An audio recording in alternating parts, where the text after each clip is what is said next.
चलिए फ्रेंड्स जोड़ते हैं आज का अपना वीडियो। आज के इस वीडियो में बताने वाला हूँ क्लास 10 के लिए त्रैमासिक पेपर जो कि 2022 का है, इसी वर्ष का रहने वाला है। कक्षा 10वीं का विज्ञान का बताने वाला हूँ।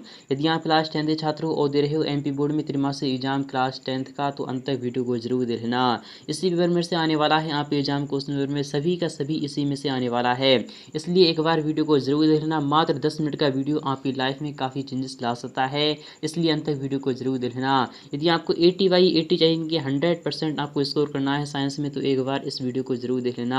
इससे पहले मैं आपको इंग्लिश का बता चुका हूँ, अगर आपने वो नहीं देखा है तो वीडियो के डिस्क्रिप्शन में जाइए, वहाँ से आपको उसका लिंक मिल जाएगा, वहीं से आप देख सकते हैं। आप यहाँ पर देखते हैं क्लास 10 का बताने वाला हूँ, साइंस का बताने वाला हूँ और मैं आपको त्रैमासिक पेपर बताने वाला हूँ। पूर्णांक आप सभी जानते हैं कि 80 मार्क्स का पेपर होता है, समय आपको 2.5 घंटे का दिया जाता है। निर्देश आपके सामने है कि सभी प्रश्न अनिवार्य हैं, ऑल क्वेश्चंस आर कंपलसरी। आपको जितने भी क्वेश्चंस दिए जाएंगे आपको सभी को हल करना होगा।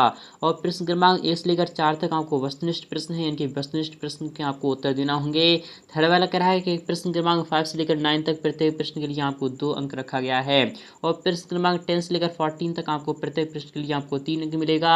और 15 से लेकर 90 तक के लिए 4 अंक आपको मिलने वाला है।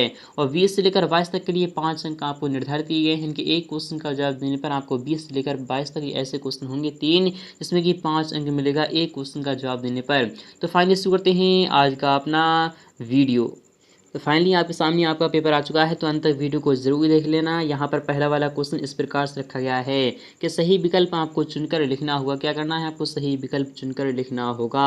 जिसमें कि ये क्वेश्चन आपका 5 मार्क्स का रहने वाला है। यहाँ पर कह रहा है कि Fe सॉलिड जो होता है, इनकी Fe जो धातु होती है, जो आयरन जो धातु होती है, जब वह कॉपर सल्फेट यानी कि एक्वस यानी कि कॉपर सल्फेट से क्रिया करती है, तो वह Fe यानी कि FeSO4 यानी कि आयरन सल्फेट बनाती है और साथ ही साथ कॉपर को विस्थापित करती है। क्या करती है? विस्थापित कर देती है।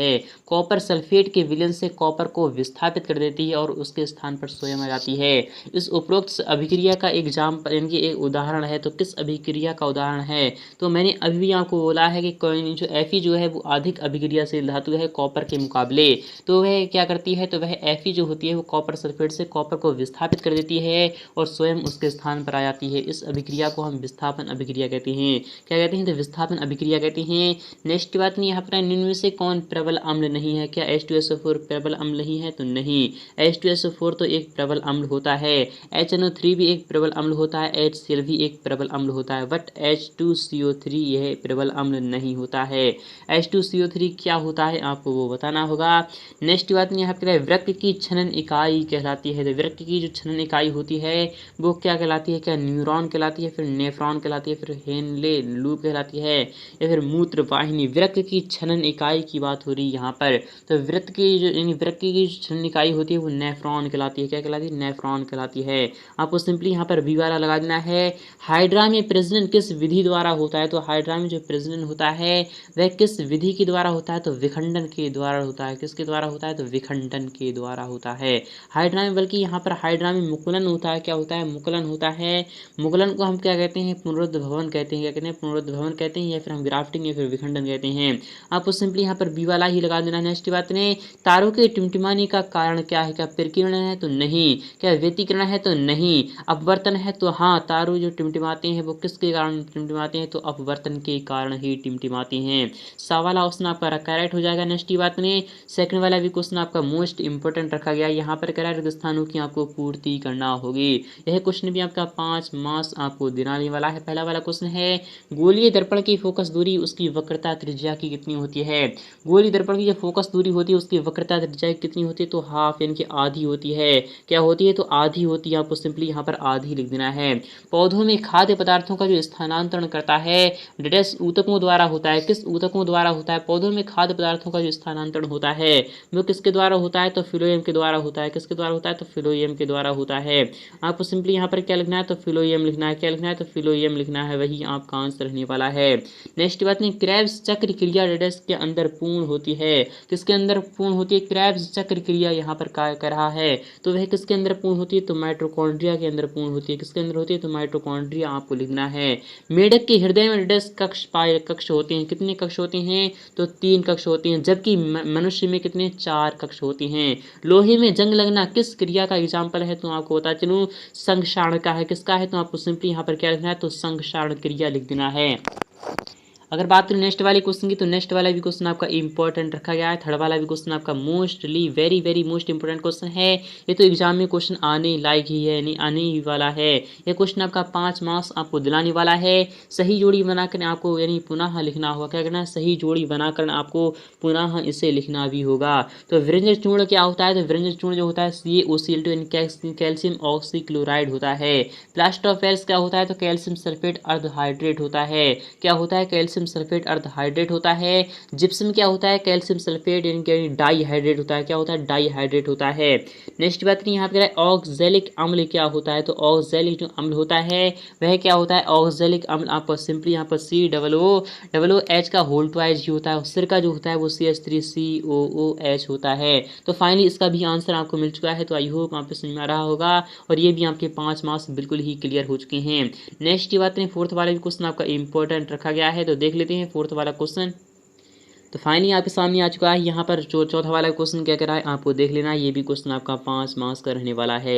यहाँ पे कह रहा है एक वाक्य या फिर एक शब्द में आपको उत्तर देना होगा। पहला वाला क्वेश्चन है कि नींबू और संतरे में उपस्थित अम्ल का नाम होता है। तो हम जानते हैं जो खट्टे पदार्थ होते हैं उनमें सामान्यतः कौन सा अम्ल पाया जाता है, तो सीट्रिक अम्ल पाया जाता है। कौन सा पाया जाता है, तो सीट्रिक यानी साइट्रिक अम्ल पाया जाता है। आपको सिंपली यहाँ पर क्या लिखना है, तो सीट्रिक अम्ल लिखना है। क्या लिखना है, सीट्रिक अम्ल लिखना है, वही आपका आंसर रहने वाला है। नेक्स्ट की बात करें कि शुद्ध जल में हाइड्रोजन आयनों की सांद्रता कितनी होती है। शुद्ध जल में हाइड्रोजन आयनों की जो सांद्रता होती है वो कितनी होती है, हाइड्रोजन आयनों की सांद्रता यहाँ पर सांद्रता कह रहा है तो सिंपली वहाँ पर 2 होती है।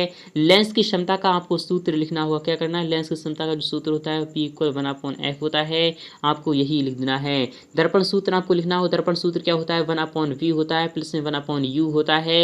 यह 1/f के इक्वल होता है, यही आपका आंसर है। प्लेनेरिया में प्रिज्म की विधि का नाम आपको लिखना होगा। तो प्लेनेरिया में क्या होता है, तो पुनरुत्थ भवन होता है या फिर क्या होता है, आपको कमेंट्स में लिखना होगा। तीव्र अभिक्रिया का एक समीकरण आपको लिखना होगा। तीव्र अभिक्रिया का एक समीकरण मैं आपको बता चलूँ। तीव्र अभिक्रिया का जो समीकरण होता है वो क्या होता है, तो आपको यहाँ पर सिंपली यहाँ पर पता होना चाहिए। तीव्र अभिक्रिया जैसे कि यहाँ पर क्या हो जाएगा, Na जो होता है जब वह Cl के साथ क्रिया करता है तो वह क्या बनाता है, तो NaCl बना लेता है। यही तीव्र अभिक्रिया का एग्जाम्पल हो जाएगा। जब कुछ भी ना आए तो यही ही लिख देना, यही आपका आंसर है। उदासीनीकरण अभिक्रिया का एक एग्जाम्पल आपको देना होगा। उदासीनीकरण की अभिक्रिया क्या होती है, यानी कि ऐसी अभिक्रिया जिसके अंतर्गत अपचयन और उपचयन दोनों ही क्रियाएं होती हैं, हम उस अभिक्रिया को क्या कहते हैं, उदासीनीकरण की अभिक्रिया कहते हैं। क्या कहते हैं, उदासीनीकरण की अभिक्रिया कहते हैं। तो आपको सिंपली इसका एक क्या करना है, एक एग्जाम्पल आपको देना होगा। इसका एग्जाम्पल मैं आपको बता रहा हूँ, आपको वही लिख देना है। तो फाइनली आपके सामने यहाँ पर मैं आपको जो बता रहा हूँ वही आपको लिख देना है। आपको सिंपली यहाँ पर क्या कह रहा है, आपको यहाँ पर कह रहा है कि उदासीनीकरण अभिक्रिया का एक आपको क्या करना है, उदाहरण देना होगा। उदासीनीकरण अभिक्रिया का आपको एग्जाम्पल किस तरीके से मैं आपको बताऊँ, मैं आपको यहाँ पर जो बता रहा हूँ वही आपको लिखना है। क्या करना है, जब कोई अम्ल जो होता है, जब वह अम्ल जो होता है जब वह क्षार से क्रिया करता है, किससे करता है, जब वह क्षार से क्रिया करता है तो वह लवण तथा जल बनाता है। क्या बनाता है, लवण बनाता है और साथ ही साथ जल बनाता है। क्या बनाता है, साथ ही साथ जल बनाता है। एग्जाम्पल मैं आपको यहाँ पर दे रहा हूँ HCl, आपको सिंपली यहाँ पर H2SO4 ले लीजिएगा। क्या ले लीजिए, H2SO4 ले लीजिएगा और क्षार में NaOH ले लेना। क्या लेना, NaOH ले लेना। और यहाँ पर गिवन में क्या बनेगा, लवण बनेगा। लवण के साथ क्या बनने वाला है, यहाँ पर लवण किस तरीके से बनने वाला है, तो यहाँ पर आप सिंपली यहाँ पर देख लीजिएगा। जो लवण होता है वह क्या बनेगा, तो लवण यहाँ पर कौन सा बनने वाला है, यहाँ पर अम्ल जो आपको यहाँ पर H2SO4 ले लेना है। सबसे पहले तो आपको यहाँ पर H2O निकाल देना है। क्या निकाल देना, H2O निकाल देना है। फिर उसके बाद आपको सिंपली यहाँ पर क्या बनने वाला है, तो Na क्या बनने वाला है, आपका यहाँ पर Na2SO4 बनने वाला है, यानी सोडियम सल्फेट बनने वाला है। Na2SO4 बनेगा, साथ ही साथ जल बनेगा, यही आपका आंसर रहने वाला है। और यहाँ पर बात करें नेक्स्ट वाले क्वेश्चन की, यहाँ पर कह रहा है ऑक्सीकरण अभिक्रिया का एक रासायनिक समीकरण आपको लिखना होगा। और ऑक्सीकरण अभिक्रिया का एक रासायनिक समीकरण क्या हो जाएगा, जैसे कि कार्बन जो होता है जब वह ऑक्सीजन यानी ऑक्सीकरण करता है तो CO2 बनाता है। क्या बनाता है, CO2 बनाता है। कि कार्बन का जब ऑक्सीकरण कराया जाता है तो कार्बन डाइऑक्साइड का निर्माण होता है, यही इसका एग्जाम्पल हो जाएगा। और द्विविस्थापन अभिक्रिया का आपको एक एग्जाम्पल देना होगा। क्या करना है, द्विविस्थापन अभिक्रिया का एक एग्जाम्पल देना है। किस प्रकार से दे सकते हैं, मैं आपको जो बता रहा हूँ आपको सिंपली वही लिखना होगा। क्या करना है, आपको सिंपली वही लिखना है। आपको सिंपली यहाँ पर द्विविस्थापन अभिक्रिया की बात हो रही है तो द्विविस्थापन अभिक्रिया में आपको सिंपली यहाँ पर सबसे पहले तो आपको लेना है NaOH ले लेना है। क्या लेना है, NaOH ले लेना है। फिर उसके बाद आपको Z क्या लिखना है, तो ZnCl2 ले लेते हैं। क्या ले लेते हैं, ZnCl2 ले लेते हैं। किससे ले लेते हैं, ZnCl2 ले लेते हैं। क्या लेते हैं, ZnCl2 ले लेते हैं। फिर उसके बाद आपका क्या गिवन क्या हो जाएगा, तो आपको बता चलूँ यहाँ पर जिंक हाइड्रोक्साइड बन जाएगा। क्या बन जाएगा, जिंक हाइड्रोक्साइड बन जाएगा। और साथ ही साथ यहाँ पर क्या बन जाएगा, तो आपको सिंपली NaCl बन जाएगा। क्या बन जाएगा, NaCl बन जाएगा। क्या बन जाएगा, NaCl बन जाएगा। ये इस प्रकार से आपको लिख देना है। यही यहाँ पर द्विस्थापन अभिक्रिया का उदाहरण हो जाएगा। यहाँ पर कह रहा है कि परावर्तन की आपको नियम लिखना है। क्या करना है, परावर्तन के नियम आपको लिखना होंगे। तो परावर्तन के नियम कौन कौन से होते हैं, मान लीजिए यह एक कोई क्या है, तो एक क्या है, एक दर्पण है रखा हुआ है। इससे यानी कि ये एक लंब डाला गया है। तो आप इनकी क्या होती हैं, ये जो होती है, ये क्या होती है, तो ये आपतित किरण होती है। क्या होती है, तो आपतित किरण होती है। ये वाली आपकी परावर्तित किरण होती है। क्या होती है, परावर्तित किरण होती है। और ये वाला आपका अभिलंब होता है। क्या होता है, अभिलंब होता है। तो सबसे पहला जो यानी कि जो नियम होता है वो क्या होता है कि आपतित किरण और परावर्तित किरण तथा अभिलंब यानी आपतन बिंदु पर डाला गया अभिलंब तीनों एक ही तल में स्थित होते हैं। क्या होते हैं, तीनों एक ही तल में स्थित होते हैं। जैसे कि यह एक तल है, तो यह एक ही तल में स्थित होते हैं। क्या क्या कह रहा हूं मैं यहाँ पर कि आपतित किरण यानी कि ये वाली किरण और ये वाली किरण यानी कि आपतित किरण, परावर्तित किरण तथा आपतन बिंदु पर डाला गया अभिलंब तीनों एक ही तल पर स्थित होते हैं। ये आपका पहला नियम हो जाएगा। फिर उसके बाद आपका होता है दूसरा नियम। दूसरा नियम किस प्रकार से आता है, मैं आपको जो बता रहा हूँ आपको सिंपली वही याद रख लेना है और वही से आपको समझना है। जो आपतित किरण तथा अभिलंब के जो मध्य जो कोण बनता है उसे हम आपतन कोण कहते हैं। क्या कहते हैं, आपतन यानी कि एंगल आई कहते हैं। और जो आपतन बिंदु यानी कि आपतन यानी कि अभिलंब और यहाँ पर परावर्तित किरण के जो मध्य जो कोण बनता है उसे हम कहते हैं परावर्तन कोण कहते हैं। तो आपतन कोण जो होता है वो सदैव परावर्तन कोण के इक्वल होता है।